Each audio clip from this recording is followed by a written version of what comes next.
Hi friends, என் பேர் பார்த்திபன். நான் mechanical second year படிக்கிறேன். இன்னைக்கு இந்த வீடியோவில் நம்ம எதை பற்றி பார்க்க போகிறோம்னா டிசி மோட்டார் கண்ட்ரோல் சுவிச்சஸ் டைப்ஸை பற்றி தான் பார்க்க போகிறோம். இந்த சுவிட்ச் எப்படி ஒர்க் ஆகுதுன்னு பார்க்கலாம். வாங்க இப்போ வீடியோ பார்க்கலாம். ஃபஸ்ட்டு வந்து SPST single point single throw இதோட ஒர்க்கிங் பிரின்சிபலை பார்க்கலாம். ஃபஸ்ட்டு வந்து பாசிட்டிவ் சப்ளையை சுவிட்சோட காமன் சப்ளையோட இன்புட் பண்ணிக்கலாம். ஃபஸ்ட்டு இதனோட அவுட்புட்டை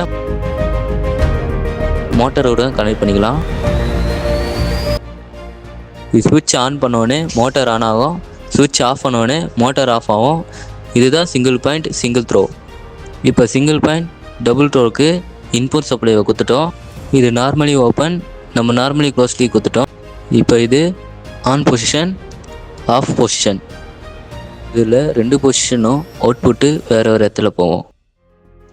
நெக்ஸ்ட்டு வந்து லிமிட்டட் சுவிட்சோட காமனை பாசிட்டிவோட கனெக்ட் பண்ணிக்கணும். லிமிட்டட் சுவிட்சோட அவுட்புட்டை மோட்டரோட கனெக்ட் பண்ணிக்கணும். சுவிட்சை லாங் ப்ரெஸ் பண்ணால் மோட்ரு ஆன் ஆகுது. சுவிட்சிலேருந்து கையை ரிலீஸ் பண்ணிட்டா மோட்டர் ஆஃப் ஆகிடுது. நெக்ஸ்ட்டு புஷ் பட்டனை பற்றி பார்ப்போம். புஷ் பட்டனோட காமனை பாசிட்டிவோட கனெக்ட் பண்ணிக்கணும். புஷ் பட்டனோட அவுட்புட்டை மோட்டரோட கனெக்ட் பண்ணிக்கணும். புஷ் பட்டனை ப்ரெஸ் பண்ணால் ஆன் ஆகும், அகெயின் ப்ரெஸ் பண்ணால் ஆஃப் ஆகும்.